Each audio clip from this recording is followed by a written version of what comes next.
Nei ngā turi a te Aotarangi. Kaue kōrero Pākehā, kia kaha ki te kōrero Māori. Kaue poka tikanga, kia kaha ki te mau i ngā tikanga. Kaue aki tētahi i tētahi, kaue whakararu i tō hoa. Kia ahu atu te pātai ki a koe, ka tahi anō koe ka āhei ki te whakahoki. Whakarongo, titiro, āta kōrero. Kia ngā kaumaha ki tētahi ki tētahi. Ka nui tō aroha ki tō hoa, me tōna mahi, ka whai whānau. O reira anei e tahi o ngā kāri, ngā takoha a perenara, a te wei whakarite, mō ana kai whakaako, o te reo maioha ki Otaki. Anei ngā he tauira, he patapatai ki taku hoa i tēnei rā. Aha kua ngaro ia, anei ko taku mihi ki a ia, ko Asha, ko Asha ia, no Porana, katahi anō ia hoki atu ki tōna kāinga. Engari, kaue e ware e te whānau ki te whakapā mai ki ahau, mēnā e pirangi ki te kōrero, kanohi te kanohi, i runga i te ipurangi, ka whai whānau. Kia kaha, ka mau te wehi, kua whiti te rā ki tua o kahurangi. Koira he tohu pai, kei te hari ko ngā tipuna. Mō a koutou mahi katoa, e rongo whakairia ki runga, kia tīna, huie, taiki e. Hei ko nei rā. Tēnā koutou e hoama.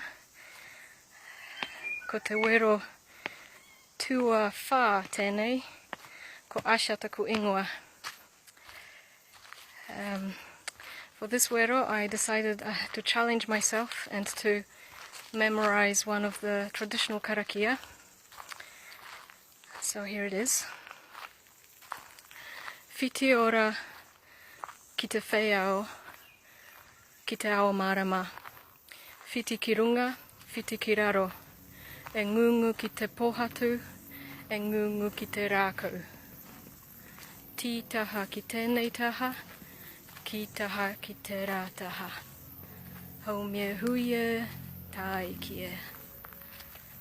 And the karakia that the waiata that I have chosen to accompany this karakia, it's one of my favorites, and it's as far as I know, what I've been told about it is that it was actually introduced to New Zealand by visiting monks, and that it was originally known in English, and it was only later translated into Te Reo Māori.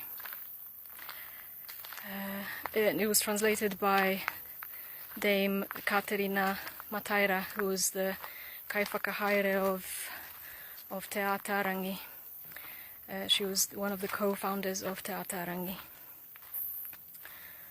So here is the waiata.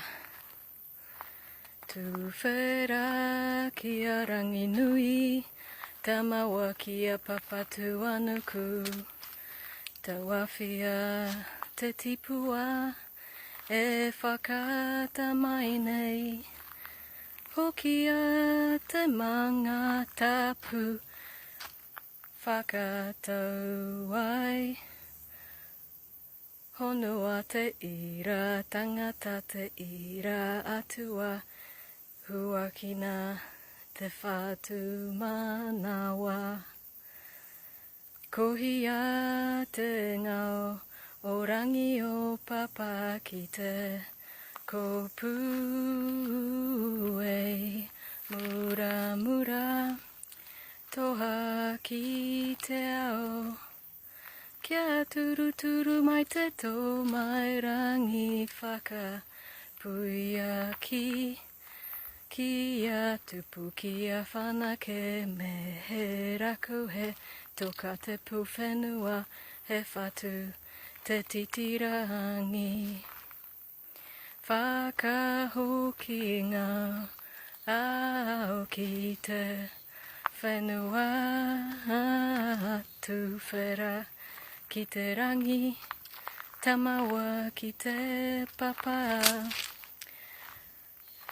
Tuia mai te ngao ki te morenga o te poho, whiua ki te whaiao.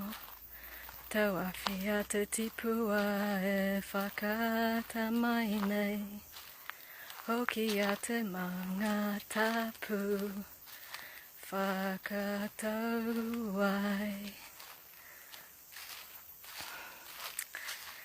Nā reira, tēnā koutou, tēnā koutou, tēnā koutou katoa. Kia pai tō koutou rā, mā te wā. Kia ora whānau, kia ora Asha. Thanks for joining me online today, and others that have been joining me. Really appreciate having the opportunity to work with you all.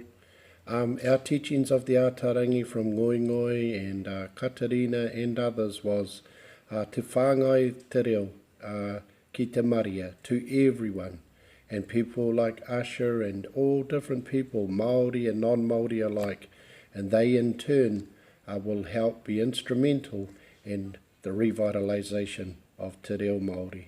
So nō reire te whānau, ka nui te aroha, e rungo whakairia ki runga kia tīna, hui e, tai ki e.